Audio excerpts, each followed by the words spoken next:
The protagonist ended up in the body of a woman, who became the ex-wife of the protagonist. One beautiful morning, she woke up before her husband. Cabell was still sleeping sweetly, but the young woman started to wake him up so he could eat. Her little husband was called Cabell Cernua, the protagonist of this story. As was typical for men, the boy did not wake up on the first attempt. As for the young woman, the previous Friday she was reincarnated as the villainess in a romance novel. It all started on a completely normal day, when the protagonist was in a pedestrian crossing. That day, she failed another job interview and had lost count. Suddenly, she heard a car horn and turned to look.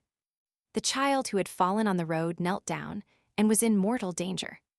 Seeing the approaching truck, the brave girl immediately rushed to save the child. Without hesitating for a second, she threw herself under the wheels and grabbed the frightened little one. She managed to push the child, but she herself came face to face with death.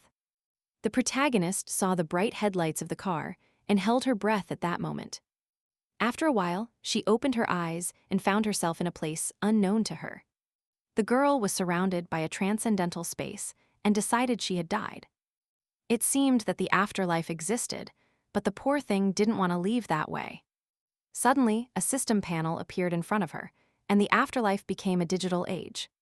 Upon moving to a comatose world, the girl was faced with a choice: go to hell, to heaven, or to another world. Without giving her time to think, the countdown began. Aurora was not ready for the divine judgment, but the second option was also risky. The situation was very tense. The protagonist did not know what another world meant. Out of desperation, the girl's brain was boiling, and the countdown made her nauseous. Hoping that the next life would be better, she pointed at the second option with her finger. As soon as the protagonist saw Cabell in this world, she understood that she was inside a novel she had read a long time ago. Although she was reincarnated, she was still in the role of the doomed villainess. Cabell's destiny was just as despicable. That's why the girl started to feel drawn to him. Cabell was the illegitimate son of the ducal family of Cernia.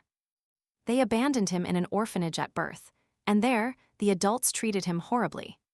Later it was discovered that he was the heir to Cernia, so they returned him to the palace. Due to an injury in the orphanage, Cabell had a terrible fear of adults. Therefore, the butler, thinking he was helping, found Elodie McClare as his wife.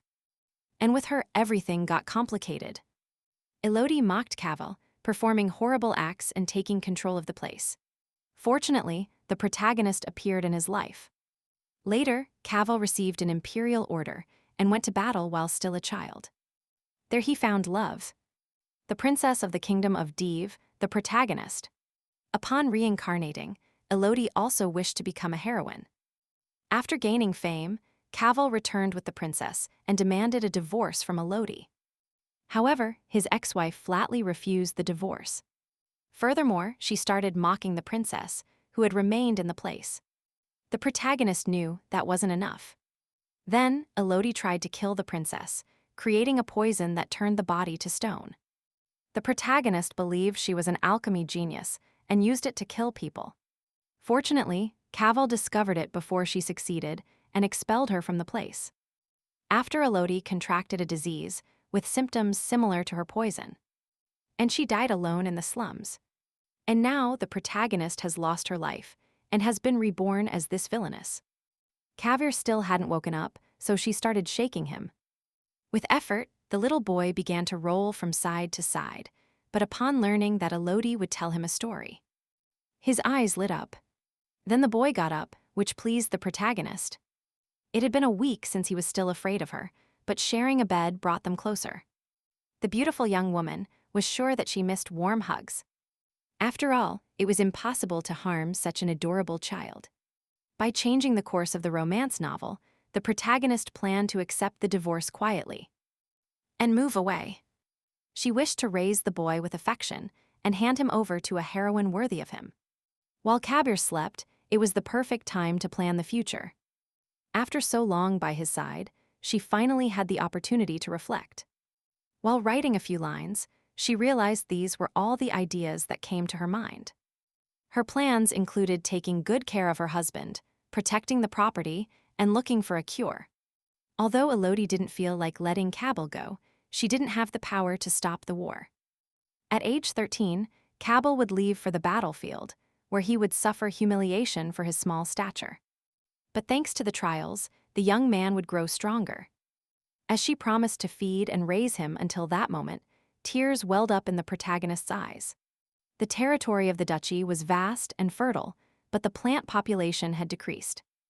In the original version, Elodie threw all kinds of medicine into the lake or the forest, destroying the fertile lands. Without losing hope, the protagonist intended to find a magic potion capable of revitalizing the soil. And finally, she also needed to find a remedy for an incurable disease. In the novel, Elodie fell ill, which left her body immobile. Full of determination, the protagonist did not want to die like that. She promised herself to lead a healthy life. Soon, the financial reports of the fiefdom that had been requested were ready. Elodie's father, Count Maclair, was an incredibly stupid and greedy man. Upon learning this, the administrator Norman feared that the young woman resembled her father. The lady's choice was motivated by a lack of options. The previous Duke and Duchess were extremely extravagant and loved to drink. Furthermore, they became alcoholics and abandoned the fiefdom. In the end, from excessive intoxication, both died of a heart attack. Norman knew that if they hadn't named Cabell heir, the fiefdom would end up in Count Bologna's hands. The administrator could not bear that the Duke of Saronia, to whom he had dedicated his life, would fall into the hands of the cruel count. Therefore, in desperation, he sought out the Duke's son, born to a maid, directly from the orphanage. Due to the mistreatment in the orphanage, the young noble had an intense fear of adults. So Norman decided he needed a wife who would act as his sister. After official recognition by the imperial palace, the dowry was prepared with difficulty. Only Count Maclair sold his daughter without hesitation, promising not to interfere in her life. Norman saw Elodie as a victim of her father, but she maintained her dignity. The administrator swore to serve her loyally until the end of his days. As expected, the Cabell family was once a powerful and prestigious house.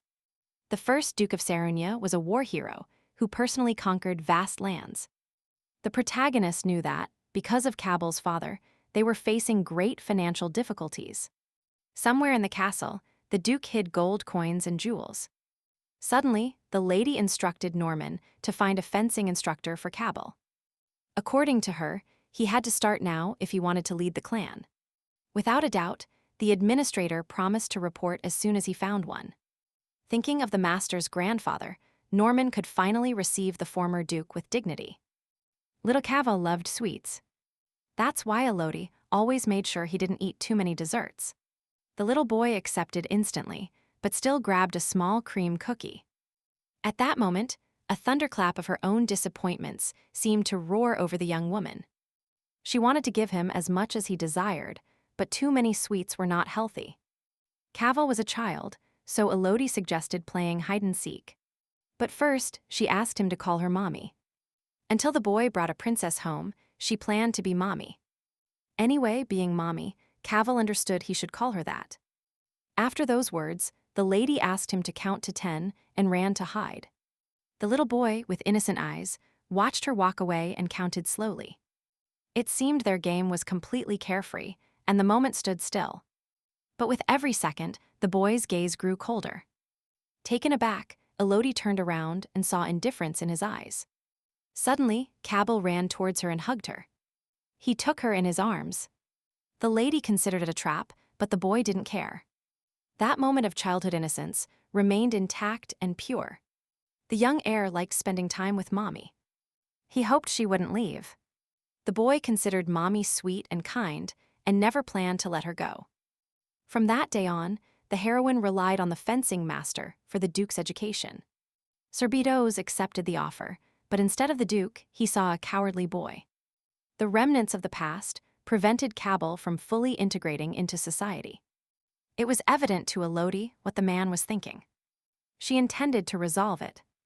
Mommy said the boy was mistreated in the orphanage and asked B2 to take care of him. The master seemed small to her, but due to his demeanor, quite mature. Promising to stay close, the heroine tried to convince the boy that the uncle was good. She gave him her word that she would sit nearby and the boy could see her. Only then did it seem that Cabell could trust her. For the remaining time, she managed to convince the master and enjoyed reading. Perhaps, thanks to his innate intelligence, he could grasp the entire structure of magic potions. His brain was born with the mana of earth and wind, something even too much for a villain. The method for preparing potions was not complicated, but all types of herbs were needed. And fruits. So, the protagonist thought it would be ideal to build a greenhouse. There was one on this estate, but it hadn't been used for a long time and required repairs.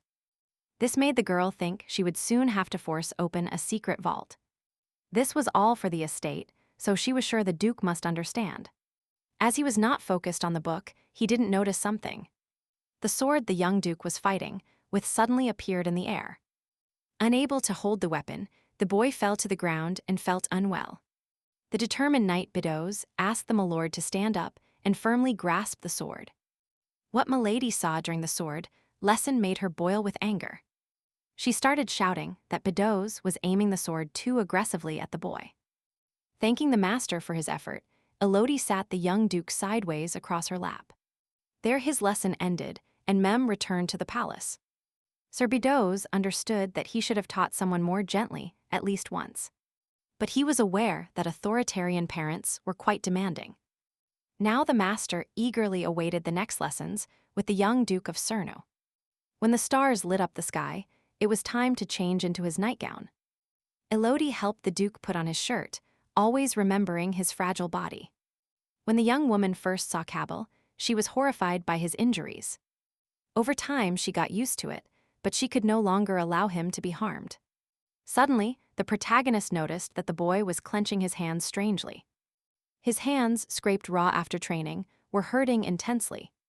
Tears started welling up in his eyes, but he didn't cry out loud and tried to hold back.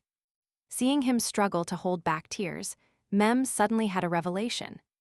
It became evident that Cabell had been scolded by adults in the orphanage every time he cried. A dead silence fell, and Elodie couldn't believe such indifferent cruelty. In fact, it was normal for the Duke to cry if he felt like it. Taking the boy's hand, the heroine told him not to hold back if he felt the urge to cry.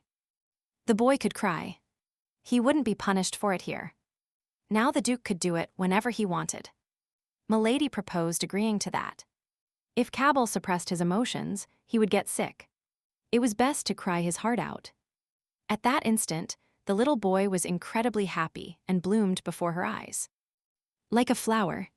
They sealed the agreement with their fingers, and the boy promised to do so. As Elodie applied the remedy, she reassured him by saying that those who hurt him were nothing. Indeed, they were nothing to him, but they had left scars on his soul. And his body. He was still scared, but Mommy was willing to reprimand everyone for him. She took a pencil and paper and suggested the boy remember their faces. That night ended in silence. The children slept together, drawing horrible caretakers from the home. It was already late when the maid came to cover them with a blanket. Suddenly, she noticed a sheet and was glad they had drawn pictures. Elodie hated those damned people in the drawing. If she saw them, they wouldn't fare well. The next day, upon seeing a mountain of gold, Norman couldn't believe what he saw. Elodie said she was also surprised and didn't know about the existence of such a vault. The romance novel offered no clear description, making the search difficult. But the gold was found in the Duke's study. Among the gold coins was a treasure that Cabilla's grandfather left to his father. Reading every line, Norman let tears drop onto the paper. At that moment, Elodie was thinking about how to use the money so that others wouldn't rise. According to the administrator, all the duchy's funds belonged to the Duke and the lady.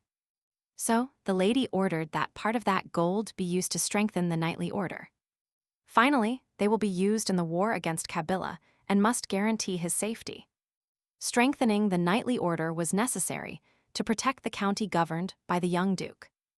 Therefore, Elodie gave herself the ducal title, and Norman accepted without asking questions. She knew that the knightly order needed to be strengthened quickly anyway. And the right man for this task was Sergeant B2, until Cabilla came of age. However, even training the Duke was a burden for the master. Besides, he was busy. The young woman didn't understand why he pretended to be busy, without having a wife or children. Elodie knew exactly which strings of control to pull. Furthermore, Bedoz didn't even have a girlfriend, which weighed heavily on him. When the lady revealed all his weaknesses, she humiliated him until she convinced him to take command. During tea, the heroine read the little boy a story about a gingerbread house. Cabell said he wanted to live there too, but Elodie denied him. With a cold look, she declared that gingerbread houses attracted ants. That sounded like thunder in a clear sky. The boy's dreams shattered against the rocks of reality. It hurt the lady to ruin his childhood dreams, but she hated ants. She realized he loved sweets because he hadn't eaten much in the orphanage. As the little one finished his cookie, Milady noticed something surprising. Asking him to stand still, the heroine noticed he had grown. It was well known to her that children grew at night. So, the lady placed him against the wall and marked his height. The cheerful girl marked her own height, suggesting the boy mark his growth every year. She said that when he grew up, he would be taller than her. In the original story, Kabir was described as a handsome and tall man. But Elodie already felt proud of him and said he was very handsome. Since his birthday, the little boy had never heard himself called handsome. He hugged Mem tightly and promised to hug her the same way when he grew up and became tall. The heroine knew that he would only hug the princess when he grew up, but since she had raised him, he would probably hug her at least once. When Kabir goes to war, Elodie won't be able to measure his height for 10 whole years. It hurt her to know she wouldn't see him for so long. She wanted to see the little one grow, what he would look like when he fell in love. He will surely be charming in the future. The heroine had to mark moments to give him as many memories as possible. Soon, Elodie learned about the idea of celebrating a birthday, but no joy appeared on her face. With birthdays approaching, Norman thought they could celebrate together. Surprisingly, Mem liked the idea of the party and accepted the manager's help. Then, Norman was immensely pleased to hear what she desired. The conversation did not reassure the lady. She couldn't stop thinking about her birthday. Although she remembered poorly, Elodie had no good memories of those days. Count Maclair, having illegitimate children, never celebrated any of those days. And Elodie was not very close to the other children. And her mother, an illegitimate woman, was cold towards her. Although there was one good memory in the protagonist's life, when her brother wished her a happy birthday. The real protagonist also had no good memories in her real life. The young woman was an orphan and didn't even know her date of birth. Of course, she hadn't had such events, and that meant it would be her first party. Then Cavally suddenly became interested in what a party was. According to Mem, it was the day she was born into the world. She said that on that day you could eat lots of food until you burst and receive gifts. It became clear to her that Cavally also didn't celebrate his birthday, living in terrible conditions. When thinking about what to give him, Elodie decided that a children's toy was a suitable gift.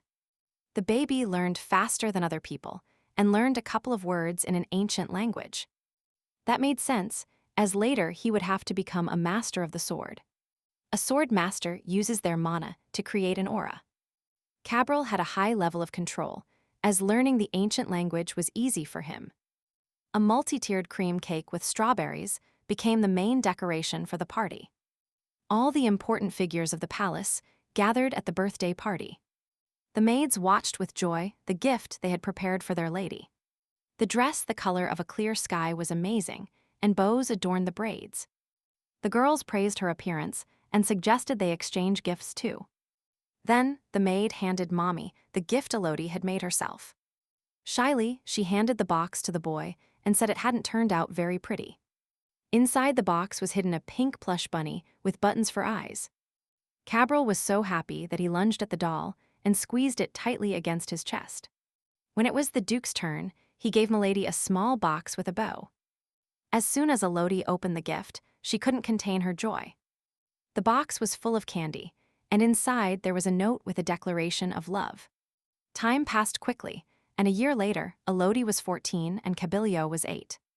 Norman came to the lady asking her to hire more servants for the mansion. Serbatos has led the knights very well over the past year. Thanks to him, even the rookies joined the order. The maids were busy preparing food for the knights, and it was decided to hire new staff. A few days ago, Cabell stood confidently in front of the knights as their lord. It was the initiation ceremony for the rookies into knighthood. The heroine held the boy's hand while he stood there nervously. Although he felt insecure, he conducted the ceremony with dignity. According to Norman, the masons will arrive tomorrow and the work won't take long. Elodie decided to use some gold to repair the winter garden and build a laboratory next to it. Today she planned to visit the market with Cabell, taking Mari and Knight B2. In general, the heroine planned to leave the boy, but he started crying. Maybe the lady kept him too close, and the boy didn't want to be far from her. She hoped he wouldn't ask her to go to battle with him. Although the heroine collected many herbs, the samples from the fields and forests outside the domain are insufficient. To obtain samples from other regions, she needed things brought by merchants. Soon they brought the carriage for the lady, and it was time to leave. Upon arrival, the market turned out to be much livelier than Elodie thought. Although it is smaller than the domain, over time it will expand. Noticing the crowd, Knight Bedoes warned the lady and the knight to be careful. Suddenly, something out of the ordinary caught the heroine's attention. Her gaze immediately fixed, overcome by the charm of the bright light. Hundreds of travelers rode elephants and camels, seen wearing colorful fabrics. However, their faces were different. Mari remembered that this Rondia trade group traveled throughout the continent. While exploring the market, the heroine bought perfume from the Rondia group. Instead of the common ones, she used those that attract men, thus getting into trouble. But then Cabell appeared and coldly saved her. The young duke's first kiss also took place in this episode. In that case, Elodie didn't know if she should try the perfumes. There were more people than expected, and in the crowd, they were even shouting that they had brought a kitten doll. The market was so lively that everyone rushed to see the talking doll. Finding herself trapped, the heroine started calling for Cabell, who turned out to be far away. Among the crowd of tall people, the small boy got lost among the legs. Hoping not to lose sight of each other, the protagonists only had to take one step to reunite. However, the crowd, like a swamp, dragged the small and defenseless Duke inward. At that moment, Mommy realized she was losing sight of him.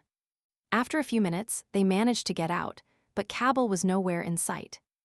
Losing all hope, Elodie suffered greatly and didn't know where he could be. Meanwhile, the crowd threw the child to the other end of the street, one step away. On a deserted street, a gang of fools suddenly called him. The young boys blocked his way and asked if his name was Cabell. The stunned boy couldn't say a word, as if he had returned to an orphanage. Some of those boys survived by pickpocketing, while the Duke lived cheerfully. The damned boy grabbed Cabella by the neck and demanded everything, even his clothes. Finding himself in a cruel world, the helpless Duke only dreamed of his lady. At that moment, a clear and powerful voice was heard from afar. The fearsome Elodie appeared just in time, as if called by instinct. She coldly extended her hand towards the boy and ordered him to approach. The confused boy feared taking another step, terrified of reprisals. However, his legs carried him on their own, and step by step he joined his mommy. As soon as the boy was safe, Milady asked who these malefactors were. The orphanage boys didn't hesitate to say that this coward would wet himself if they scared him more. But a second later, they saw something that made them regret what they said. Clutching the boy to her chest, the desperate Elodie, with fire in her eyes, ordered them to shut up. That enraged the orphanage boy, who didn't understand why the brat was acting like a hero. Shortly after, Knight Bedoes finally found the lady and the lord. However, the young woman had not yet finished the disciplinary process for attacking people. Seeing him, the heroine felt even more confident. She had arrived in time. The boys fled immediately, and B2 tried to catch them, but it wasn't necessary. These boys knew Cabell from the orphanage. Boys like them are found everywhere. As soon as the winter garden was built, Elodie planned to take a walk in the city. She was thinking about her business when she suddenly noticed an expensive jewel on the ground. That reminded B2 of an old brooch that looked like an artifact. Artifacts are single-use magical items containing spells. Most artifacts containing ancient magic have disappeared. Artifacts were luxury items that only nobles could afford. The heroine decided to return it to its rightful owner, but suddenly someone called them. A member of the Rondia group was looking for two boys slightly shorter than him. They had stolen his brooch. In Elodie's hands was precisely the brooch he had lost. The man thanked the young woman and cried upon recovering his belonging. That brooch was a memento of his mother, so these two were now his saviors. Circa was the head of the Rondia Trade Guild. For finding his mother's precious keepsake, Circa wanted to give them a gift. Instead, the heroes suggested he visit their estate. The protagonist explained that this child was the Duke of the Duchy of Cernia. The already surprised knight was invited to visit the estate before leaving the city. That evening, the castle of Cernia, shrouded in fog, became a channel for lightning. It was raining heavily, and the thunder rumbled so loudly that it shook the walls. The horrible outside sounds prevented the little duke from sleeping, tormented by nightmares. The boy saw a cruel man standing before him who was going to punish him. Cavil had caused more trouble and, afraid of being hit, started apologizing. The boy begged for forgiveness, but the angry tutor's hand did not come down. The child was a true outcast and social reject. He had no place anywhere. Then he heard his lady's voice, who told him they would abandon him again. Elodie believed that this child simply didn't deserve it. At that moment, the boy felt his little heart break and his dreams crumble. No trace of Mem remained, only a cold cushion and the void that darkened everything around him. Confused, Cavil got out of bed and called for his lady. Realizing everything, he lowered his head and tears fell like a storm down his childish cheeks. In that terrible moment for him, it seemed that Mommy no longer existed. Suddenly, Elodie's voice sounded like a bright flash that illuminated the room. The girl heard thunder and decided to check if the Duke had had a nightmare. The tears in his despair-filled eyes had not yet dried. Today he let go of the lady's hand. Today she came to look for him, but next time she might not come. Cabell believed she might abandon him, but he believed she shouldn't, without saying a word. The young Duke buried his nose in her and felt warmth. Clutching her shirt tightly, the boy said she could hit and torment him. Elodie was paralyzed with astonishment to hear that he promised not to cause a scene. Real tears sprang from her beautiful eyes. He begged her not to leave him. After those words, Mommy hugged the boy and thought he had been afraid of what happened before. She offered her shoulder for him to cry on and feel better. Suddenly, she got the idea to play shadow puppets and jumped up cheerfully. The children sat on the floor, and Elodie lit a candle in the complete darkness. As the lady began to form figures with her hands, the shadow of her gestures was cast on the wall. It was a brilliant idea, and the little boy was delighted with the puppy. The bitterness of resentment disappeared as if it had never existed, and the young Duke found it very pleasant. It seemed the boy felt better. And for the protagonist, it was a great relief. That night, the young woman fell asleep first, and the little husband couldn't fall asleep. Thinking about her, truly, he couldn't find an answer as to why the lady was so kind. Reflecting on her tender nature, Cavil considered himself useless. On the day of their first meeting, the boy had not yet recovered from the orphanage and hid in the corner. He was crying silently when suddenly he heard the lady's soft voice. The beautiful Elodie was different, as if a ray of light had illuminated his tragic life full of suffering. The lady was kind and showed understanding towards the child. And to this day, she shines only for him, and the Duke's life gains meaning. The last thing he wanted was to be separated from her. On one of the days, the protagonist did not show her usual cheerfulness. Elodie visited the maids from time to chat with them. The girl was worried about not having made progress and not even knowing what medicine to prepare. The maid suddenly noticed that Tessie was not well and suggested bringing spiritual herbs. This medicinal herb interested Elodie, who decided to investigate it further. According to the maid, the plant looked like a common herb, but it was used along with painkillers. However, the girls warned the lady that it was bitter and unpopular. This made the protagonist reflect, as she suspected this was the key. Full of determination, the young woman finally found what she needed. That same day, the lady went out with the maid to collect spiritual herbs. It was easy to confuse it with a common herb, so Anna helped the lady choose. Upon pulling out a couple of herbs, Elodie understood why the spiritual herb was not used. Anna confessed that she also made mistakes sometimes, and that only her grandfather used it in the village. If the herb could be identified by taste, it was best to try it. Encouraged by the idea, Elodie took a handful of herbs and decided to try them. Instantly, her eyes popped out from their sockets due to the horrible bitterness, and her body became paralyzed. The lady screamed so loudly that the noise startled even the wild birds. The taste of the spiritual herb was truly horrible, and the Duke even suffered. Anna said that most people knew little about this herb. For poor people like them, it was a natural painkiller called the gift of the spirits. The maid decided to ask if the lady really wanted to prepare the brew. When Anna learned that it was true, she believed her lady was a real mage. It was not surprising that the maid looked at her with astonishment. Mages were very rare.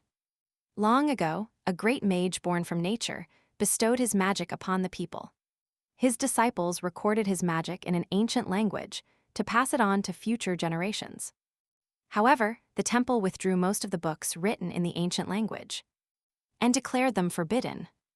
Only the rich could benefit from the fruits of magic, and the brews remained in the same hands. The best solution would be to take herbs from the local healer and prepare infusions. For seriously ill or injured people, they sought out a priest. But in the Seryuan region, there were none. If the heroine manages to prepare a good brew with spiritual herb, it will greatly help the people. The greenhouse and the laboratory were almost ready.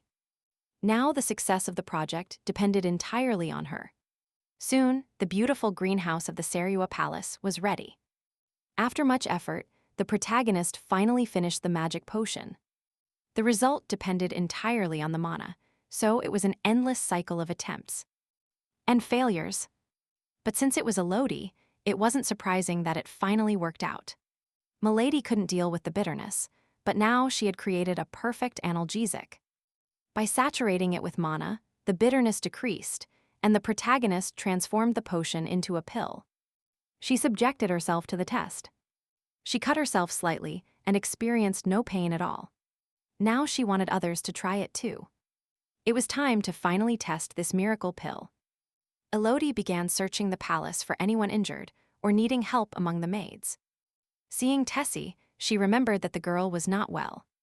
Since both maids were healthy, the protagonist didn't know who to subject to the treatment.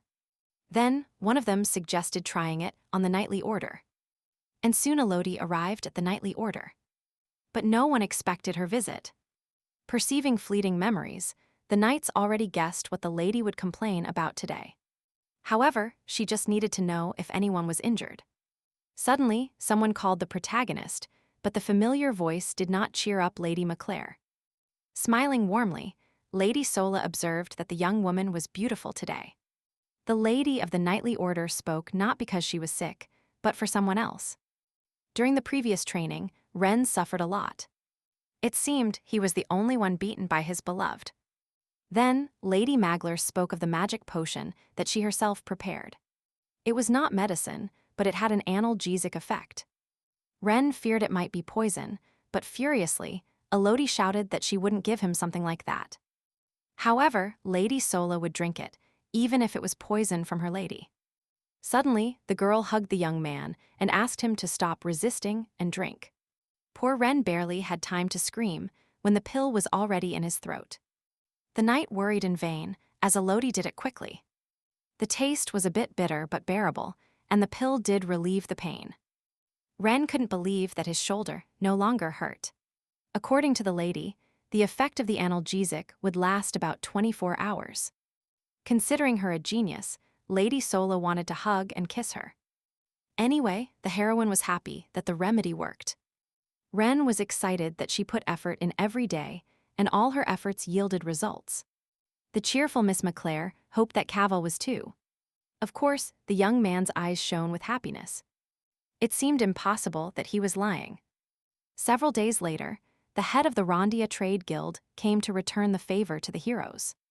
They received him so kindly that he appreciated the gesture, and Elodie even received a magnificent gift. The main purpose of the visit was to return the act of kindness. Then the heroine asked him for a favor, and the knight happily agreed. But surprise appeared on his face when Milady asked him to spread her creation.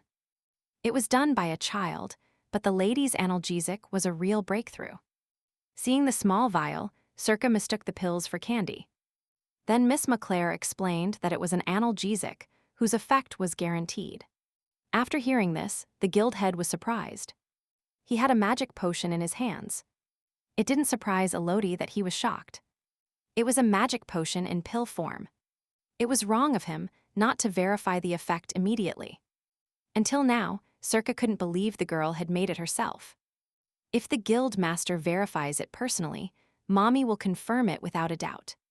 To test the potion's effect, the head made a small cut on his finger. But according to Milady, the wound was too small. Even so, the man took a healing tablet without hesitation. An instant later, he felt extraordinary lightness, as if his finger hadn't been injured at all. Convinced of the result, Circa was impressed by this young lady's ability. And now, without a doubt, he was ready to sell the remedy and set the highest price. However, Elodie's remedy was intended for poor commoners. As Circa said, if the supply is limited, the price will rise. For the heroine, it was not a problem. While they were talking, the remedy was already being produced. Along with the potion, Milady created an automatic device for production. This was the first magical device she created, but its noise was quite loud. Elodie planned to create a slightly smaller version of this for sale. Everything was perfect, thanks to its solid form. It was easy to transport. So, when Circa finishes his business in the capital, he will return. But first, the lady said that Rondia was not the only guild visiting these lands. She planned to decide based on the initial deposit. His instincts as heir to the guild told him what to do. It would be foolish of him to miss such an opportunity. So he accepted. In that case, Elodie said she would accept the deposit and the pre-purchase of the first batch. Circa saw a rather high advance payment in the contract. So it was obvious theft. However, he would have problems if the product was sold at another price.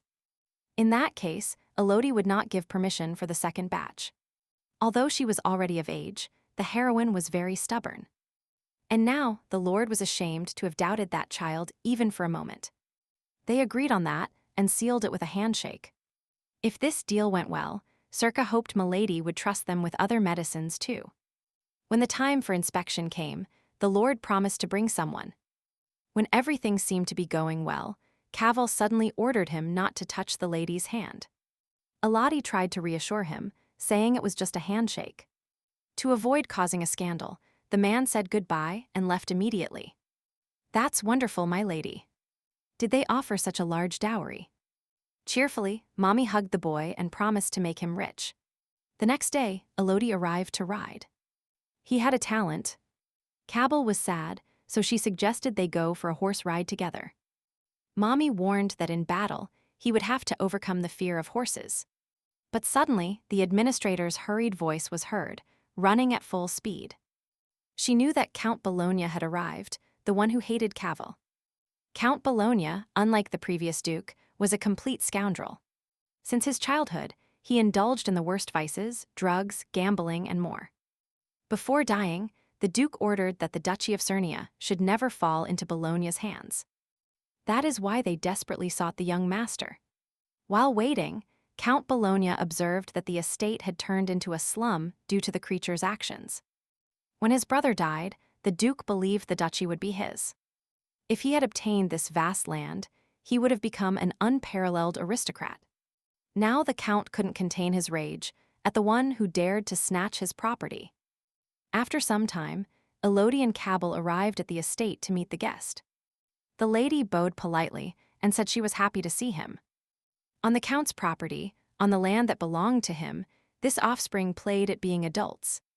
The little duke greeted the guest with a shy bow. However, the Count considered him a despicable rogue, a rat's son. The main objective of his visit was that this house should be his. The Duke, boiling with rage, started shouting that the children should not behave like owners. He promised to say a word to the vassals if the children allocated part of the income to the county of Bologna. Not wanting to listen, Elodie threatened to file a complaint with the imperial court. That angered the Count even more, as he was under the emperor's supervision. His anger knew no bounds when the children proposed to take a petition with them. The enraged Count lunged and pounced to hit the young Duke. As Duchess and active knight, Elodie officially blocked his way and expelled him. The lady ordered Norman to make the Count leave the property immediately. Completely angered, the man pushed the administrator and headed for the exit. He actually knew he should have left as soon as he saw their faces. However, the Count could not let the young ones be intimidated just like that. He swore they would pay for their arrogance.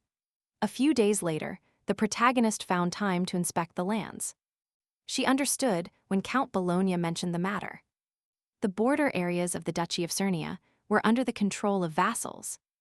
Upon recognizing Cabal as heir by the emperor, the vassals were supposed to come to express their respect. But Elodie didn't see a single face that recognized an illegitimate son. Not receiving even one letter, she expected at least a glimmer of their respect. In the novel, the servants started behaving kindly after Cabal's return from the war. There was a scene where the princess harshly scolded them. In the original story, Elodie conspired with them. The girl had nothing to say, even if she lived differently from the original. Studying the terrain, the lady was impressed by the beauty of the extensive lands of the empire. The lady planned to go to the farm, so she prepared her little husband. Cabal gave his word that he would speak if things suddenly became difficult. As soon as the boy got on the horse, an incredible ride began. Everything around them shone with beauty, so my lady was delighted. They were surrounded by endless lands, plains, and fields belonging to the young Duke. However, for now, the little one did not yet understand their meaning. Before, these lands were conquered by the first Duke during a war. So now Cabal had to manage these possessions. Furthermore, he had to protect the people living there. According to the lady, his duty was to guarantee a good life for the people and prevent them from starving. In those moments when the Duke agreed, the heroine knew she was doing everything correctly. The little one enjoyed every touch of hers. Suddenly, the lady wondered why people managed the land this way. The land was divided into 3 parts, and the wheat and barley crops alternated. The fact that one plot remained empty did not leave Milady at ease. She was sure that the cause of the empty land was the soil's fertility. Then, people could plant turnips or clover that recovers soil nutrients. Reflecting, Miss McLeary realized that no one had invested in researching this topic. The reason was that nobles didn't give a damn about the lives of peasants. Suddenly, Milady affirmed that Cabal would be an excellent governor. At least, she would take care of it. Months after applying the new method, the harvest began to grow, and the peasants' lives stabilized. Of course, tax revenues increased, but many people also returned to the territory. Several seasons passed this way, and Cabal had 1 year left before receiving the royal decree. One day, the maid rushed to announce that another strange plant had grown. The now grown Elodie remained passionate about her plants.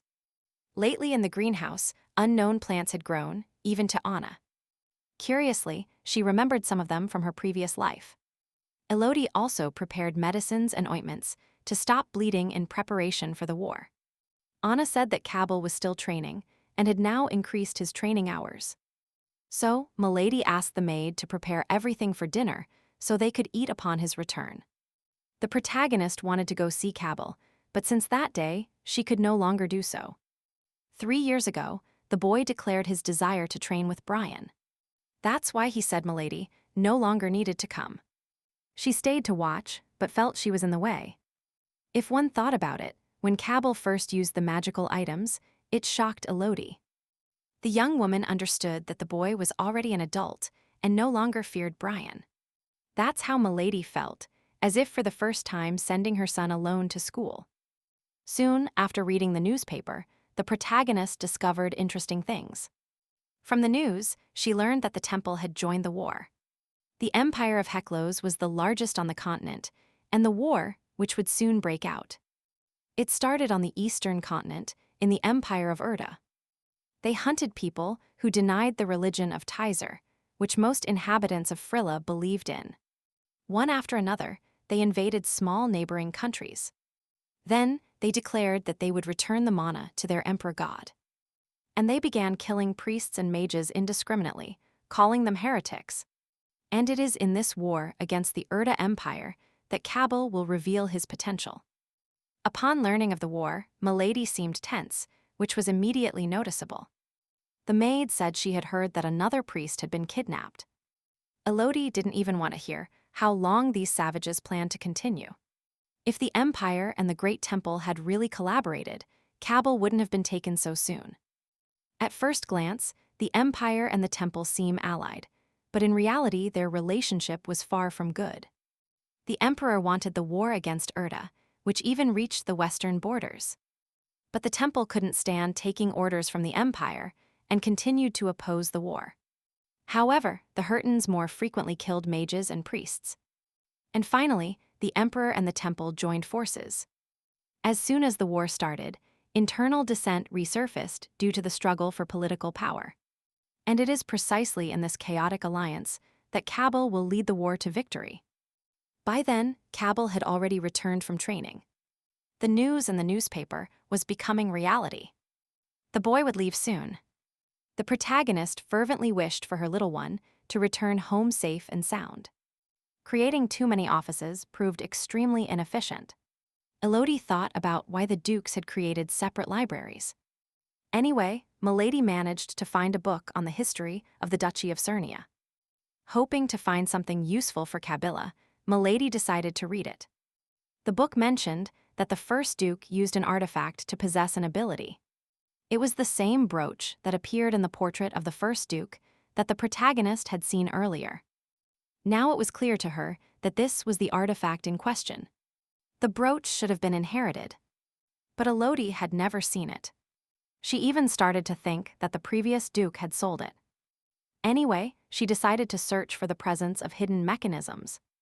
Suddenly, she noticed a desk and supposed that was the exact location. A short while ago, the protagonist had found gold coins under the desk. So just in case, she decided to check and looked under the desk. The surprise knew no bounds when Milady discovered a secret passage in the floor. Without hesitation, Milady opened the access to see what was inside. Upon opening the access, Elodie reached her hands further in and pulled out a colorful chest. Inspired by the novel, the girl opened the chest, hoping to have found an artifact. However, the brooch inside looked like nothing more than a fake. All the heroine's hopes immediately crumbled. She couldn't believe what she was seeing. It should have been a stone that emitted a pink glow. Then the realization struck her that the artifact couldn't be hidden so easily. At that moment, everything around her lit up with a bright light, and a system window appeared before her eyes. Upon discovering that life was not extinguished, Elodie suddenly gained the opportunity to use a hidden object. This message had already appeared when she died, and now it showed up again. If the choice wasn't made, the object would be used automatically. The countdown began, but for Milady to choose, at least a detailed explanation was needed. The seconds flew by too quickly, and the girl didn't understand what she should choose. The heroine feared something could go wrong. She didn't know what would happen, nor if it was worth pressing. Suddenly, Lady Maclear noticed that it was necessary for her dwindling existence. She decided to at least try and press the button. A brilliant flash blinded her, and the hidden object was used. The phoenix feather. It was real magic, and Elodie didn't understand at all what had happened. However, opening her palm, she saw that same artifact in her hand. It was a commotion. The brooch was completely new. It will be very useful when Cabal goes to war. After all, everything turned out well, and the heroine was extremely excited. That night, the young duke couldn't sleep and tossed and turned with his thoughts. The adults didn't scare him as much as before. As long as the lady was by his side, the young man feared nothing. But lately, the lady had been saying strange things to him. She constantly insisted that the boy must protect his people if something happened to the empress. With full confidence that Cavil could solve it alone, Milady begged him never to be afraid. And now he didn't understand what all her parting words meant. Elodie always spoke as if they had to say goodbye. That terrified the little husband, so he gently took the lady's hand. The greatest fear of the lady abandoning him did not leave him in peace. Assuring himself that this wasn't the case, the boy closed his eyes and asked her not to separate him from the lady. A year later, news arrived at the place that would change the protagonist's fate. The day came when Kabila was summoned to war. An imperial edict arrived. Duke Serenua would personally be in charge of leading the soldiers against the Aklan Empire. And so, finally, the young duke took the edict that had already decided his destiny. It was a blow not only to the little boy, but also to everyone else. Although Elodie knew this day would come, she still felt horrible. But she understood that Kabila must have been even more shocked. Suddenly, the boy screamed that he didn't want to go and asked her not to force him. With a heavy heart, the lady watched his despair. She knew he had no choice. Being a heroine, it hurt to say goodbye to the boy, knowing what he would have to go through. Clutching her little husband to her chest, she promised to wait for his return. The young man's tears flowed like a stream, but he had to return home healthy and safe. Time, as always, passed terribly fast, and the day of departures arrived. Just a few days before, Cabal was crying. He was a good boy. The boy remembered that he should not show weakness in front of the staff. When saying goodbye, Milady decided to give him something that would remind him of home. She gave him the first Duke's brooch, which would protect the boy. Elodie also asked him not to hurt himself or get sick. Their farewell scene was as if taken from a sappy romance series. Suddenly, Mommy gave him an envelope and asked him to read it later. The lady's whole heart hoped that her dear boy would return soon. The war would last 10 years. Just reaching the Khatan Mountains would take a long time. Watching the battalion move away, the protagonist understood that Erda was a difficult enemy. Cabal would return as a worthy duke forged by war. And Elodie was willing to do it for him, even if his destiny was to live happily with the princess. Several months passed. The cold winter came to an end, and the warm spring arrived. Since the lord left, the lady immersed herself completely in the study of elixirs. Not only Anna, but everyone in the county pitied her, but they could only stay by her side. At least, the heroine considered it fortunate that the war was alongside the temple. Priests and holy knights could use healing magic, so they could heal Cabal. On the other hand, it was fortunate for the lady that she found these wild ginseng roots. She wanted to send Cabal a box of red pills with ginseng. They would be sold in the trade group, but now medicine production could benefit all the inhabitants. So, the lady decided she should start other territorial development projects. Soon the heroine received a report on the current state of the region. Norman said that the population had increased considerably. Thanks to that, the region was beginning to look livelier. But in some areas, they still faced poverty. Her path to a bright future would still be long for the heroine. Suddenly, she remembered that Cabal mentioned his refuge was in slums. Norman confirmed his words and said it bordered Baron Bendos's lands. This made Milady reflect and immerse herself in memories. In dreams, Cabal often cried and begged forgiveness for his behavior. During those times, the young woman looked at him with regret at night. The boy had nightmares about that home every night. Since Baron Bendos had been sent to war against Cabal, then the poor areas were the Duke's territory. When Norman saw the lady's desperate face, he thought something was wrong. However, encouraged and full of determination, Milady ordered him to quickly prepare the cart. Elodie didn't understand how they dared to stay after the abuse of Cabal. The young woman kept silent out of respect for Baron Bendos. But the time had come. Before leaving, the little knight suddenly called Mommy and asked her to take a bouquet. Seeing his face red with emotion, the heroine was very impressed. She happily accepted the flowers and thanked the brave one from the bottom of her heart. A beautiful bouquet, made with the most beautiful flowers, smelled fragrant and delighted the eye. The lady immediately remembered that moment when Cavil made her a bouquet to cheer her up. This boy was extraordinary. His pure soul and kind heart were impossible to forget.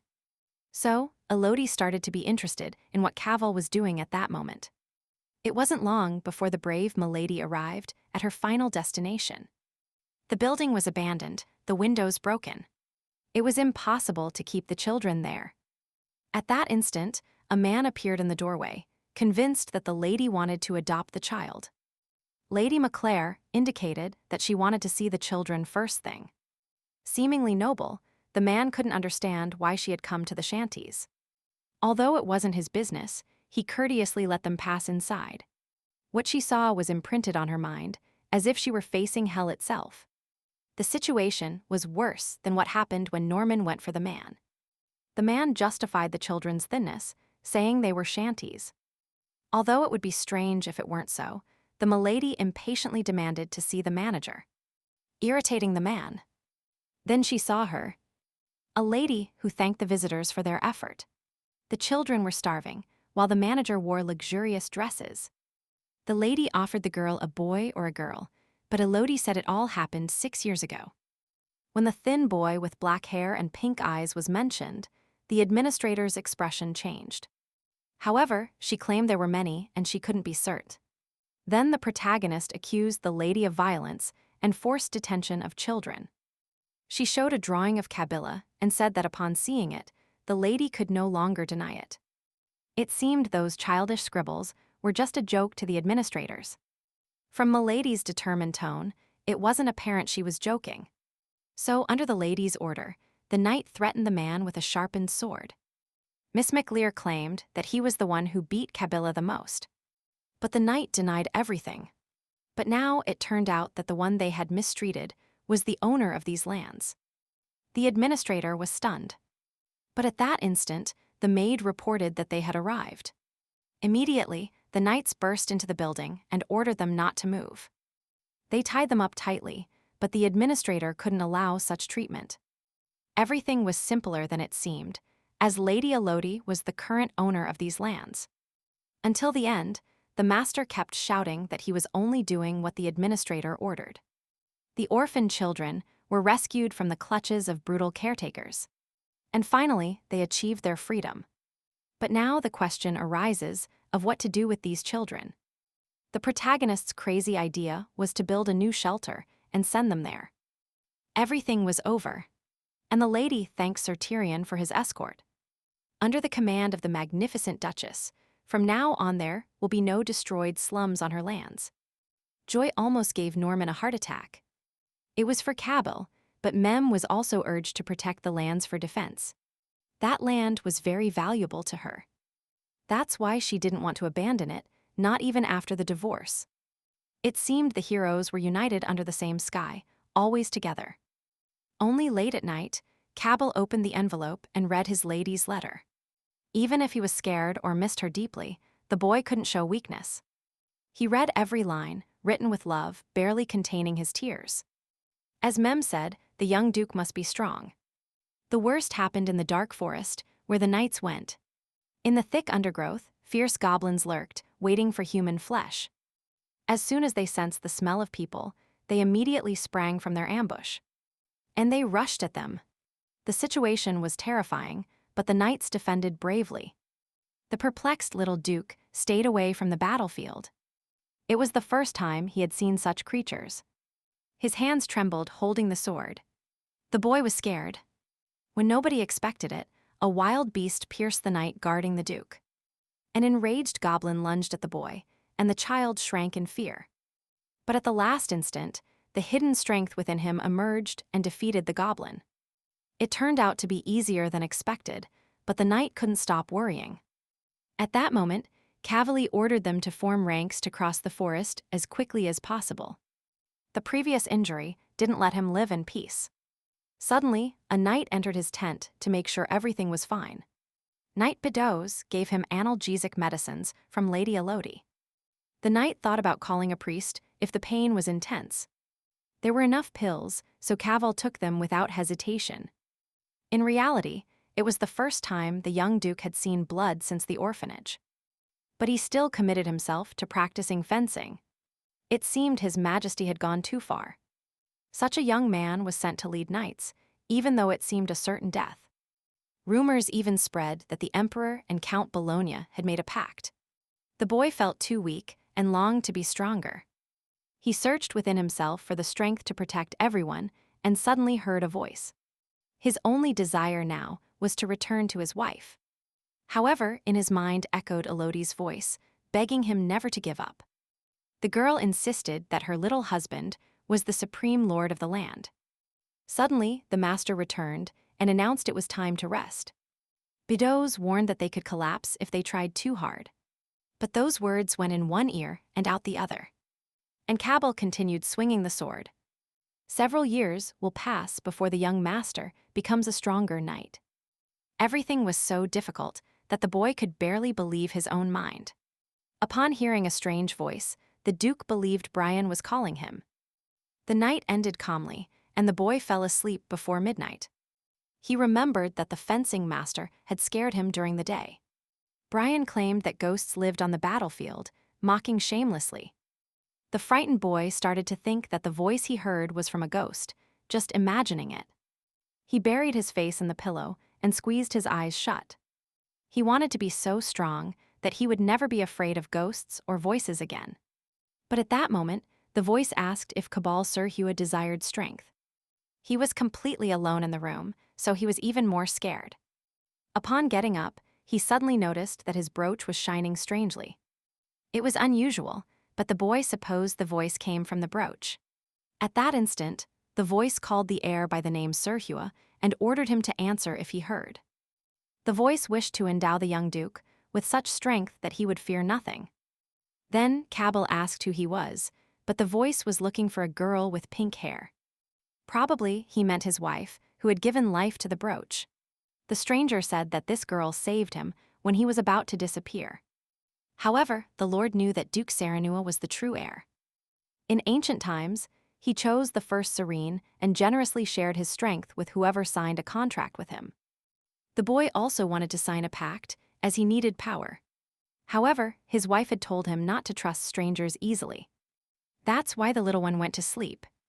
Without losing hope of signing a pact, he didn't even stop trying to convince the boy the next day. Before, Cabral said he wanted to be stronger, but now he refused to do so. Although the stranger insisted on his extraordinariness, the boy only begged him to shut up.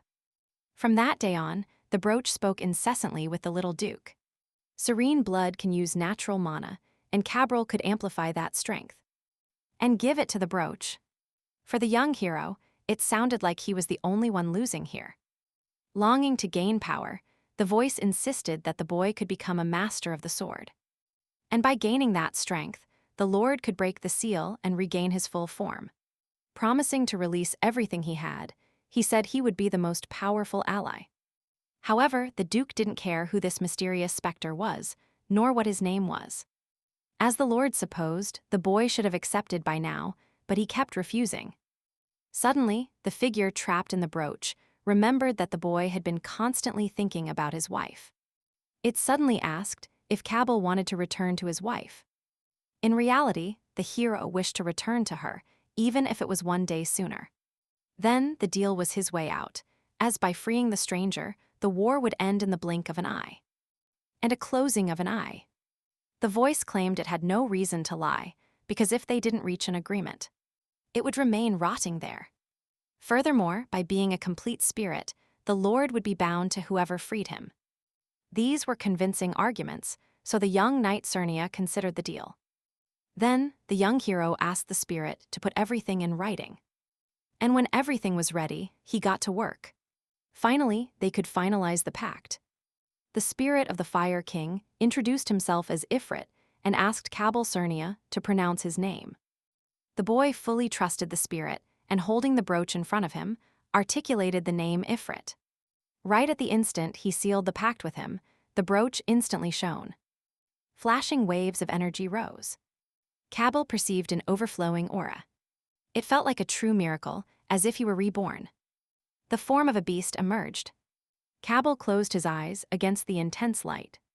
He had finally met the spirit of the Fire King. The boy couldn't believe what he saw when contemplating the spirit's true appearance. The menacing spirit, with a fearsome voice, turned out to be an adorable winged cat with large ears. With a magic stone on its forehead, it was none other than the king of spirits, Lord Ifrit. Kabir felt deceived, but the spirit explained that his appearance was due to his low strength. By absorbing the mana of his liberator, Ifrit would become more and more majestic. But even then, the boy didn't know if he could trust him. He still longed for the lady. All this time, Elodie took care of the orphans, and 4 years later the unthinkable happened. It was time to leave, so the maid begged Milady to end the interview. Time passed unnoticed among the children, and Milady managed to have fun. She asked the maid to wait in the carriage, promising to return soon. Suddenly, the girl tugged Mommy's dress and asked her to take the flowers. The flowers were beautiful, so Elodie knelt down next to the child and gently stroked Daisy's face. It seemed that this beautiful day did not foretell any misfortune. But in one moment, Milady felt strange and dropped the flower. It was impossible to believe. Hell had begun right now. The disease that turned the body to stone suddenly appeared. In the original story, Elodie tried to poison the princess with a potion that turned the body to stone. And as punishment, she was infected by an incurable disease with the same symptoms. And she died. In the novel, the symptoms appeared only after Cabal's return, but for some reason it happened now. At that instant, the realization of everything that happened shook the heroine violently. She didn't know what would happen if she died before Cabal returned. From that day on, Mommy began looking for a remedy against the incurable disease.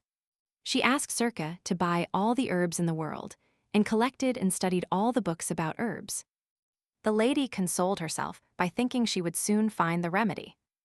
The determined girl was sure she would find salvation without a doubt, and she would welcome him with a smile when she met him. One day, the girl took care of the plants in the winter garden, studying them. Anna suddenly noticed that the lady seemed sick, although Elodie assured her she was fine. But in reality, the heroine, weakened by pain, couldn't reveal that her illness was advancing. It has already been 2 years since it started, and she still hasn't found a remedy. After doing everything possible to save herself, Milady understood that the real Elodie would die. But suddenly, in the winter garden, she noticed something that caught her attention. That herb, which the protagonist had said she wanted to study separately. It had sprouted there. The herb kept growing, so Anna constantly collected and stored it. This plant, which doesn't appear on any red list, might lead Lady to a cure. Quickly, Mommy started with a green tea infusion made from the stem. Hoping it would work, the young woman took a large sip of green tea. As expected, the tea had no effect, and everything remained the same. Deciding it hadn't worked, Elodie suddenly noticed her finger move. It seemed impossible. The healing effect was instantaneous. The paralysis still existed, but the condition improved. The protagonist had finally found a remedy. If so, she decided to drink a red tea made from the leaves, so the effect would be even better. Although it was so red it looked scary, her concentration was higher. With full conviction that it had worked, the young woman took a sip. While this was working, she wasn't worried about anything at all. But at that moment, the cup fell with a crash to the floor, and the red tea spilled. My lady's condition became terrible. She sat on the floor and realized she couldn't breathe. Suddenly, her attention was drawn to the cup, in which there was something that didn't look like tea at all. Looking at her hand, the protagonist was stunned to see red spots of blood. Traces of blood still remained on her lips. All this was too unexpected. Since the poison test was negative, Elodie decided it might be a hidden toxin. As she got up from the floor in her reflections, she didn't realize that she could now feel her fingers again. The stem had already relieved almost all the symptoms of paralysis. But after drinking the leaf tea, Milady could feel her fingers. But if every time she drank red tea she coughed up blood, everyone would be alarmed. It was the best result Elodie had seen, so she decided to keep it a secret. Anyway, now she could sleep soundly. Hoping no one would find the blood-stained handkerchief, the young woman hid it. The next day, Elodie dedicated herself to her plant study matters. That day, Anna received an order to bring the plants they had previously planted. Now the maids noticed that the lady had regained her enthusiasm, which was a relief. For a while, Milady seemed depressed, and that worried the maid. Afterward, Anna set about cleaning the lady's room. While sweeping the floor, the maid accidentally discovered a handkerchief peeking out of a drawer. Anna thought the lady had simply forgotten her handkerchief again, but upon pulling out the white cloth, she saw strange stains on it. Seeing it, the maid began to tremble with fear and couldn't believe that those were the lady's wounds. Meanwhile, the army had to be careful so that their forces would not destroy themselves. According to the plan, they should carefully analyze the strategy and the steps to follow. But according to the Lord, they had no time to hesitate. Tomorrow night, Duke Cabal Cernua was going to lead the army into battle and attack the kingdom of Urda. The Lord was going to end this damned war. Normally, Cabal was calm to an alarming degree. That's why the knight shouted that it was reckless. The boys didn't want to hear that the Lord believed that woman's words. It all started a little earlier, when the war lasted longer than expected. In the war between the kingdoms, the imperial court and the temple agreed to collaborate. The emperor intended to destroy Urda, but the temple maintained that it was not the right time. In an attempt to break the shield of the Urda warriors, the holy knights disobeyed orders, and the war stalled. In the midst of the desperate struggle for power, Cabal longed to return to his wife. Suddenly, Ifrit asked him to wait a little, promising to end this war. The spirit had repeated it many times. That's why the Lord no longer wanted to wait. For the spirit to grow faster and become stronger, the Duke began to inject it with a flow of mana. Forced consumption of mana would not make him grow faster, so Ifrit ordered him to stop. The Duke had waited years, and now couldn't endure a few more days. Lately, he had been nervous. Rumors circulated that the wretched man's wife had been unfaithful to him. Milady promised to write, but Cabal received no letters. He feared that the lady had forgotten him and married another. Thoughts of her possible death overwhelmed his mind. At that moment, a desperate scream announced that the princess had fled. Upon hearing a female voice, the hero watched the fugitive princess fall onto him from above. It turned out that the young woman identified herself as the true princess of the Dayan kingdom. She claimed that the king of Urda would arrive at Dai Castle tomorrow and wanted to take her personally. In that case, the knight asked how the young woman had managed to open the gates. It was all thanks to the bracelet. It was a memento from her mother. The people of Urda didn't know that ability, so they would continue looking for the princess there. Thinking of her mother, the sweet lady began to cry and wiped her tears with her hands. Then, Cabal ordered Brian to stay the next day and watch that woman. If the king really arrives, then they had to change the plan. The Duke was disappointed with Brian, as the knight believed every word of hers. If there was no news by morning, the cold Duke ordered her killed. The next day, bursting into the palace, the Duke defeated hundreds of knights. The man handled the weapon perfectly, but he didn't believe the king would arrive in the morning. Suddenly, the door burst wide open, and the furious man was annoyed that no one had come. At that instant, a man entered the room. Cabal immediately recognized him as Haikar, the king of Urda. With fire in his eyes, the Lord didn't understand what that brat was doing here. Raising his sword, the Duke coldly cut off his head for being late. Then a task was entrusted to the spirit to burn everything. The blazing fire consumed the kingdom of Dane. Cabral immediately led his army towards Urda. The bright fire not only destroyed enemies in its path, but even the fleeing forces. Upon learning, the imperial army and the holy knights joined Cabral's forces. They looked with reverence at the knight with the red wolf, as he was the very incarnation of Tybkra. The war ended with Cabral's victory. The people and imperial clergy celebrated, and the news spread throughout the world. Soon it reached the ears of the owner of Cernia. Elodie clearly remembered that the war was supposed to last 10 years, but now she didn't understand what had happened to alter the course of history. Anyway, Cabral was returning. It was happy news, and the protagonist decided it was time for her to say goodbye. Before returning, Heinz was surprised to see that the Lord did not want to pass through the capital. He said it was a good opportunity to impress the imperial palace and the temple. At that moment, Kabila had even fewer reasons to go there. The Duke didn't understand why he needed to impress those people. Absurd rumors were circulating about him. He had recently captured and executed General Hurdas, Hendara, and pursued Prince Sendikar to the northern seas of Plensha. The Red Wolf's tracking magic only worked if he remembered someone's face. In the temple, they claimed that the god Tybkra had revealed his power. And so they began to call the Duke Cerno. When they discovered that the princess's bracelet was a lost relic of the temple, she decided to give it away. She believed the temple would take care of her mother's memory. In the temple, they began to praise her for that. And they linked the son of God and the chosen princess, which led the war to victory. The Duke considered it absurd that they were now talking about her being the emperor's niece. At least in the region, he wouldn't have to deal with people like that. The most important thing was that Kabila returned without a single scratch, and she didn't know how much her wife had changed. His thoughts were so intense that Ifrit went outside because he couldn't sleep. The Duke looked in the mirror for an hour, and he had changed a lot since then. Sinking back into his thoughts, the Lord asked the lady not to hate him.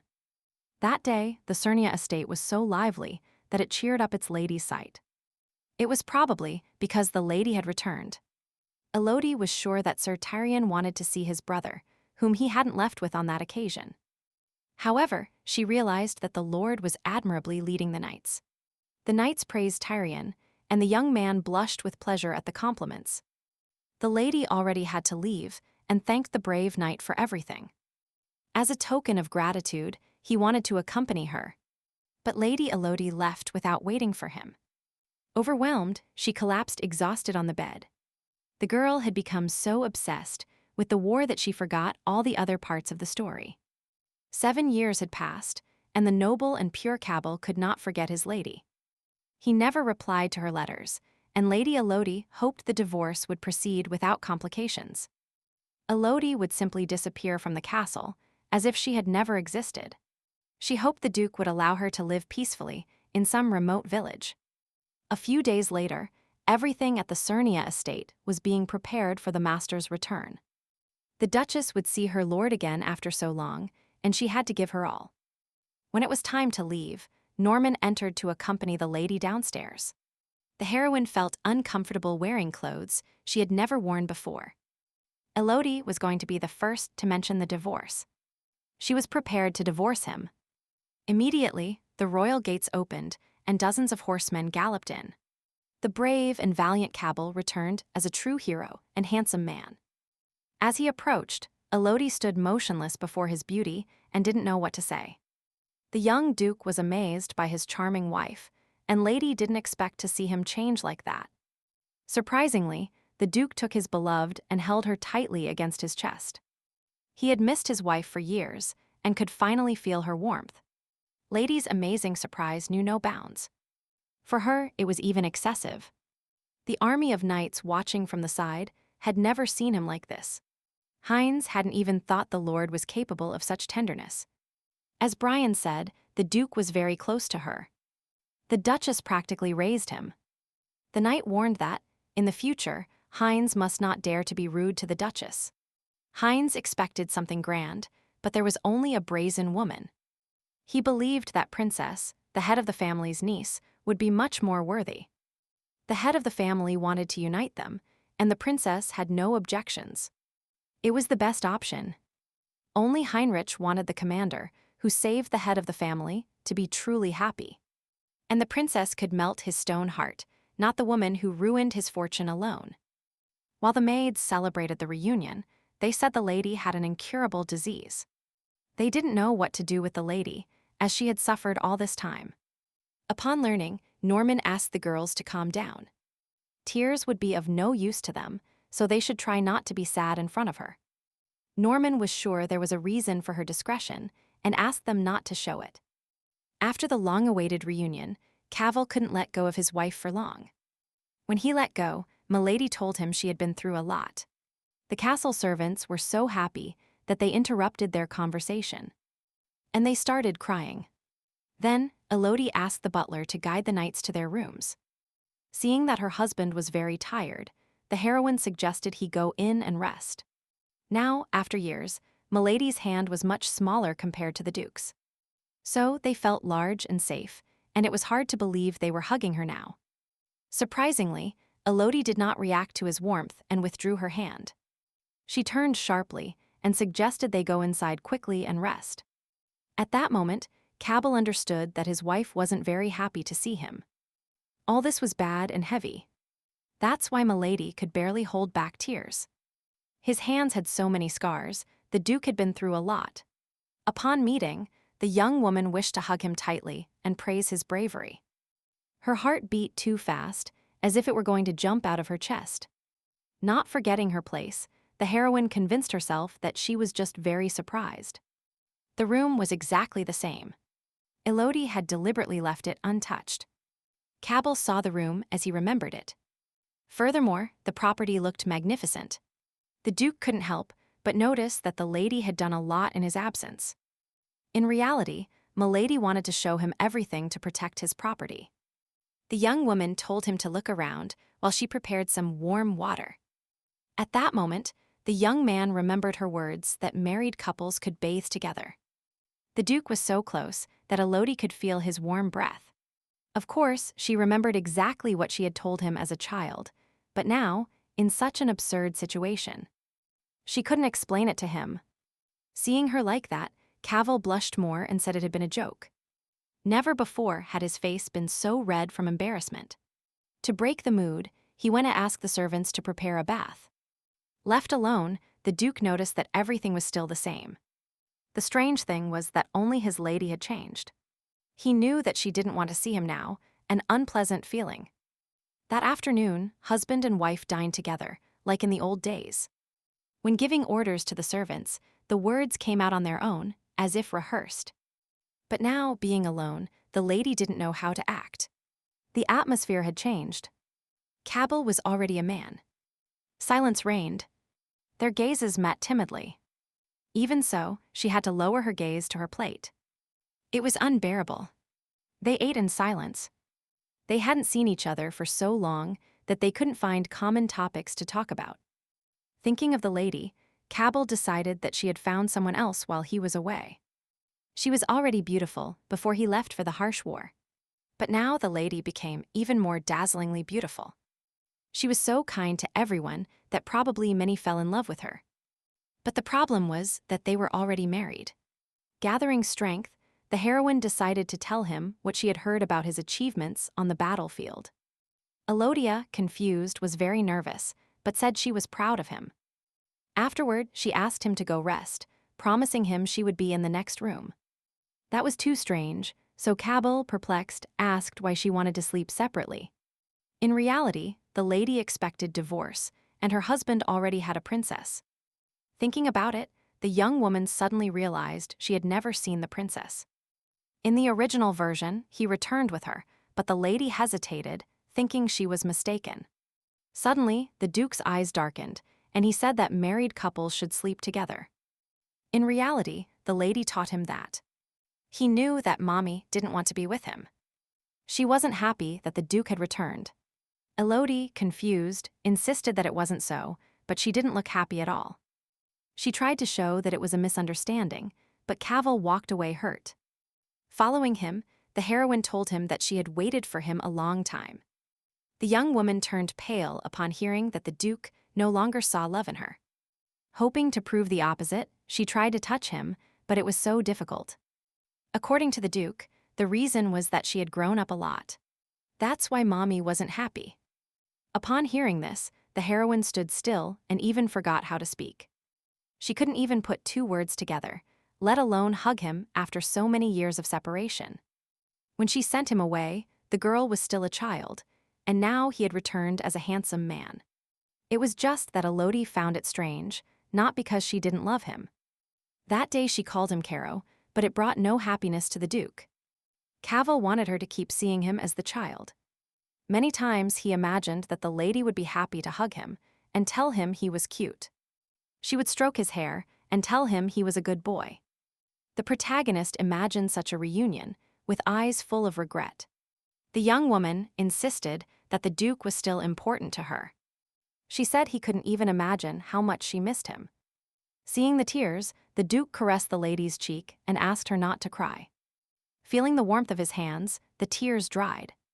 Milady really missed him a lot.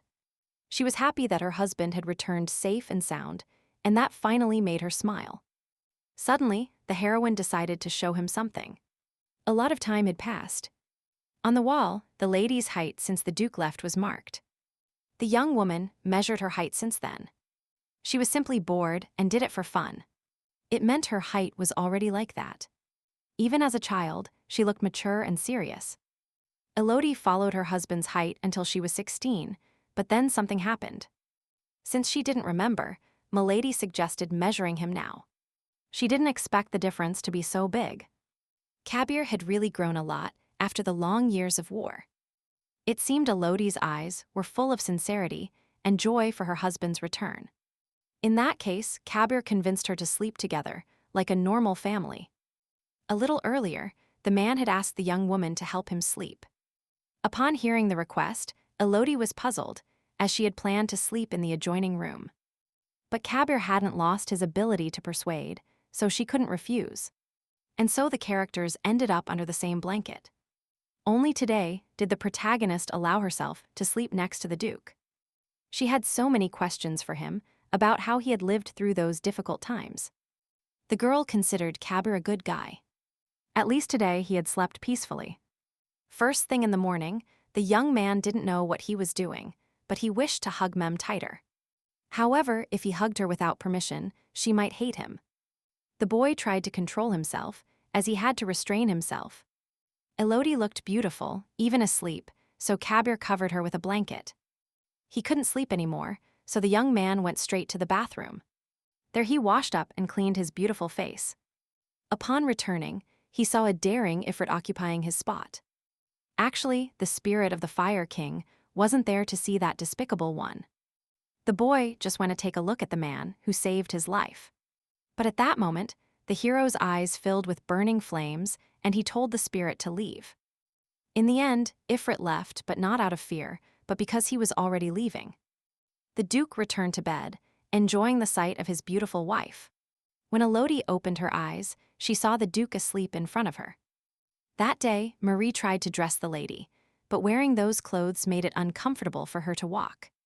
According to the maid, the master had been here, so the lady had to look pretty. If one thought about it, even in the morning when Cavil slept, his skin looked flawless. The protagonist was so nervous imagining they might change clothes together. But the Duke left tactfully. Today Marie was depressed, and Elodie supposed she had argued with Vito's. They were always together, and every time they separated, Marie cried. So it was obvious. According to the girl, it wasn't a normal fight. She just couldn't imagine that it was the lady's fault. Assuring that everything was fine, the maid asked the lady not to worry. Marie changed the subject and mentioned that she had already ordered the food. The story Marie couldn't tell began recently. Sir Vito's worried that the master was so indifferent. So he told her about Princess Larissa of the Danan Kingdom, the emperor's niece. Bedoz hoped the princess would conquer the master's heart, and at that moment Marie fell. Since the emperor wanted to unite them, the master expected them to be together. But after his words, the maid became very angry, as the Duke already had a wife. There is a divorce system in the empire, and as Bedoz said, the lady had another man. When the young man said they married as foolish children, the maid exploded with rage. Then Bedoz felt disoriented. Marie didn't know it was like that. The terrible conversations made her cry in front of him. The surprised knight didn't know what to do and started apologizing for being wrong. But apologizing was too late, and the angry Marie hit him in the face. Surprised, the boy fell to the floor and asked, perplexed, what had happened. It turned out that the girl didn't know him at all, and had been waiting for someone like him in vain. To apologize, the confused Bedoz kept asking for forgiveness. But Marie wanted to end their conversation. The lady meant much more to Marie than that impostor. The Duchess was a child herself, but she cared for the Lord as if he were her own son. She constantly sent letters and supplies to the battlefield and worked tirelessly despite the illness. That's why Mari couldn't forgive him for daring to talk about Lady Beddoes. The next day, Duke Cernod headed to the city to see the changes. Elodie eagerly awaited his impressions of the city after so long. From that moment, she decided to call him Sir. In reality, the city would never improve as the Duchess did. Elodie Maclair was truly an amazing person. To protect the land, the young man went through the war. That's why Milady considered herself his temporary replacement. Cavill cared little. They are husband and wife. That's why they shared everything. While walking through the city, Milady couldn't take her eyes off a beautiful dress in the window. So they decided to enter the shop, where there were many beautiful things. Unexpectedly, something caught the Lord's attention, and he tried it on his wife. He thought the beautiful pearl brooch suited her very well. The Duke truly believed she looked spectacular. As expected of the couple, the knight instantly chose what also suited him. When they left, Elodie's face was still burning, but Cavill showed no blush. She knew they had grown up like siblings, and the knight saw her as a protective figure. In the original version, the Duke had proposed divorce as soon as he returned. But now he didn't even mention it. Now the story was very different, so the protagonist found it hard to guess. However, Cavill met Princess Laria, the main heroine, and soon he should propose divorce. Meanwhile, Milady suggested returning to see the greenhouse and the laboratory. Elodie wished to show her husband that place without delay, but suddenly, in the hallway, they ran into Sir Beddoes, who also didn't expect the encounter. The knight seemed a bit bewildered, and suddenly blood started coming out of his nose. Seeing that spectacle, the lady immediately handed him her handkerchief. However, Cavill, who was jealous, was deeply displeased and glared at him. Upon saying goodbye, Elodie asked him to take care of himself and then left. Sir Cavill clearly noticed the expression on the Lord's face a moment ago. The knight doubted if that was the same cold and unemotional man. A man who didn't let anyone near couldn't really show such an expression. Perhaps all of that was only because of the lady. With the Duchess's hands, the royal winter garden turned into a real botanical garden with a pool. The Duke noticed that it looked beautiful there. Elodie had worked on it and wanted to show him everything. The girl was saddened that upon leaving the estate, she would have to say goodbye to the winter garden. She not only dedicated efforts to it, but also spent time with the Duke in their distant childhood. Rare herbs, which normally grow in mountains, turned out to be surprising. Cavill had never seen them. In the end, the heroine left the main ingredient of the remedy she sent to the battlefield. Upon hearing about the red pills, Cavill was surprised, and Mommy thought she hadn't tried them. It was really very strange. They had completely misunderstood each other. Elodie sent them with a letter. However, the Duke received none. The only letter Cavill received, Milady gave it to him before leaving. The letter he kept, Milady gave it to him before leaving.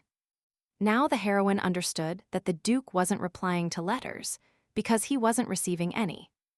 All this time, she thought it was difficult for him to send replies for security reasons. For years, the young man thought the lady had forgotten him and intentionally didn't write. Now that the truth was finally revealed, the characters felt differently. Regretful of what happened, the Duke took his lady's hand and kissed it. At that moment, the girl felt uncomfortable. She had never been so close to an adult man. She immediately withdrew her hand, not understanding why the Duke was so tactile. Cabildo had also mentioned it before, that he was waiting for her. But now, for some reason, he recoiled. Gathering strength, she decided to ask him why she felt aversion when he touched her. The Duke wanted to know if he had been so unbearable that even a brief touch caused aversion. In reality, it was all because they were children before, but now Cavill is an adult. Eladia couldn't simply allow the Duke to do such things with his beloved princess. Suddenly, the protagonist asked him to hold her hand. Upon touching him, the girl told him she simply needed time to get used to it. At that moment, Mari ran in with news. A letter had arrived from the temple. The sanctuary might have known what happened to the letters, so the best option was to check the letter. The letter from the sanctuary said they would send a skilled priest, along with holy knights to Cernia. Elodie believed this was related to the lost letters, so she rushed there. The Tizer Sanctuary has contact points throughout the western region, including one in the Duchy of Cernia. But after the young Cavil became heir, the priests left, and the sanctuary remained abandoned. Now they have taken an interest in that land. To make Cavil the chosen hero of Tybkra is their goal. As the heroine suspected, Princess Laria would undoubtedly end up there. The Emperor claimed he wanted to unite Cavil with Laria, trying to keep the sanctuary under control. Elodie was irritated by how everyone desperately tried to take advantage of Cavil. Princess Laria, the main heroine, and the protagonist were destined to be together. Even if Elodie didn't know something, she was sure of that. The marriage is only valid if approved by the sanctuary. If the union took place in childhood, it must be confirmed by the sanctuary after the young people reach adulthood. If the heroes were going to divorce, now was the best time. Milady thought the Duke hadn't mentioned anything until the arrival of the princess. The meeting with Princess Laria is now a matter of time. Before her arrival, Elodie planned to teach Cavil about management and help him prepare. It was a bit painful, but it was time for Elodie's ex-wife to leave the stage. That very day, the commander called Brian Beddoes. Cavil wanted to know where his wife's handkerchief, which she had given to the knight yesterday, was. The lord had no intention of repeating himself. After the war, discipline was no longer an issue. Upon asking for forgiveness, Knight Beddoes returned the Duchess's handkerchief. Upon getting what he wanted, Cavil sent the knight away. The lord had truly changed. He remembered how he was as a child. However, Brian feared that they wouldn't enjoy the banquet due to the uncomfortable atmosphere. There were those who participated in the war and those who stayed behind, even the mercenaries who swore allegiance to the lord on the battlefield. At night, at the banquet, people begged His Majesty to show mercy. However, the Duke didn't remember inviting people he didn't recall to the banquet. Baron Garcia suddenly stood up and said he thought that bastard would return dead. If the bastard had died, the emperor would have transferred the possession to Count Bologna. The vassal of House Cernia supported this and aligned with the count, but Cavil returned as a hero. And now the baron urged everyone to apologize to the duke in any way possible. At the party, Baron Bernard asked the lord to listen to those who did not fight in the war. However, the duke did not want to waste his precious time listening to excuses.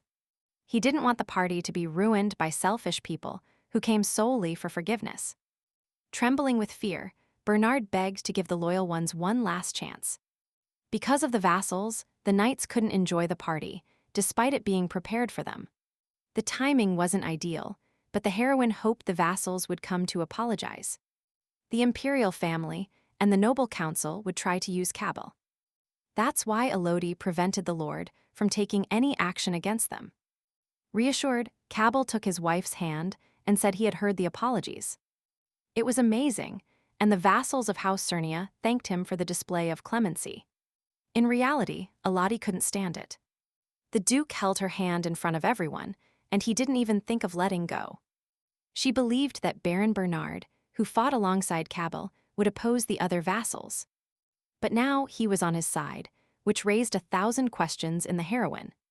Soon the lord affirmed that he could not recognize the young woman as the Duchess of Cernio.